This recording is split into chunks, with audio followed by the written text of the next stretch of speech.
Bueno, bienvenidos a nuestro podcast. El día de hoy vamos a hablar de un tema muy importante que es la cultura de paz y los derechos humanos.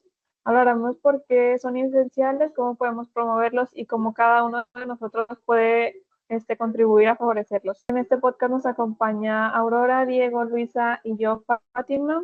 Por comenzar, la cultura de paz es su concepto clave para lograr una convivencia pacífica y respetuosa. Es un proceso continuo y dinámico que no solo se basa en la educación, sino también en la práctica diaria de valores como la solidaridad, la justicia, la democracia y el desarrollo sostenible. Uno de los puntos más importantes es empezar a trabajar desde pequeños, como en la infancia y en la escuela, para aplicar la cultura de paz desde una temprana edad. Ahora que hablamos de la cultura de paz, es esencial entender los principios fundamentales de los derechos humanos, ya que están profundamente interconectados. En México, la Constitución establece principios como la universalidad, la interdependencia, la indivisibilidad y la progresividad. Universalidad significa que todos los derechos humanos son para todas las personas, sin importar su raza, género, religión o cualquier otra característica. Es decir, los derechos no deben ser restringidos por ningún motivo.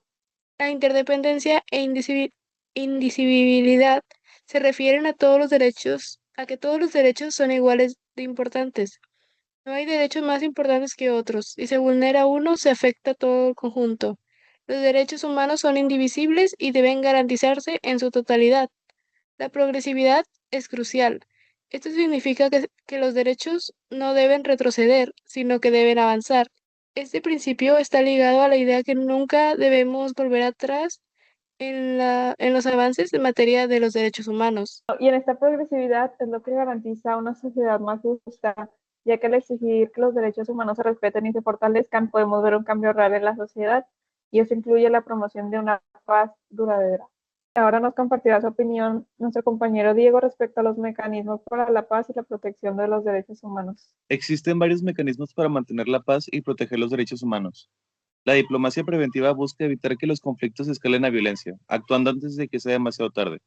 La ONU utiliza programas de mediación para esto. Si un conflicto ya ha empezado, se aplican mecanismos de establecimiento y mantenimiento de la paz.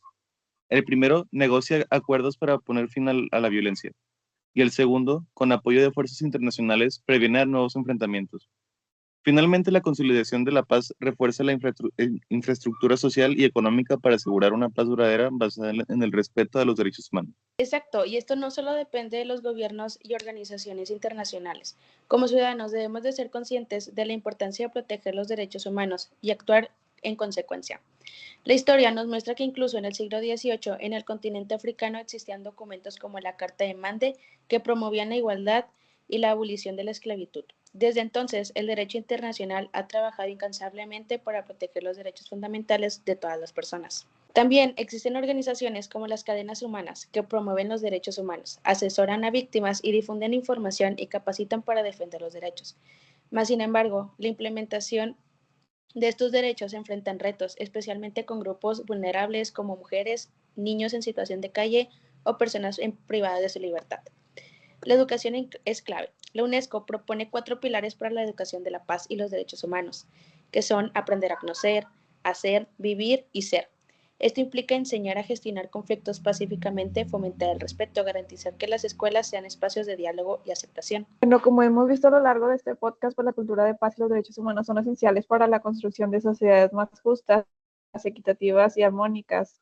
Y esto es tarea de todos, desde la infancia hasta la adultez, contribuir a fortalecer estos valores, y no se trata solo de hablar de ellos, sino de practicarlos en nuestra vida diaria.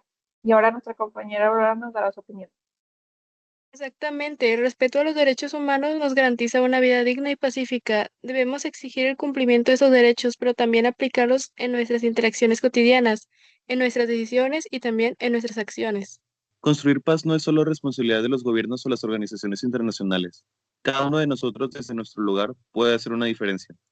Con actos tan simples como el respeto a los demás, la empatía y la comprensión podemos contribuir a crear una sociedad más armónica. Bueno, pues finalmente la educación en derechos humanos es clave para garantizar un futuro mejor. Como ciudadanos debemos ser informados, dialogar y actuar para fortalecer una cultura de paz. No podemos esperar a que otros lo hagan por nosotros. Todos debemos ser parte de este proceso. Este ha sido todo el podcast. Esperemos que pues haya servido para reflexionar sobre la importancia de la cultura de paz y los derechos humanos.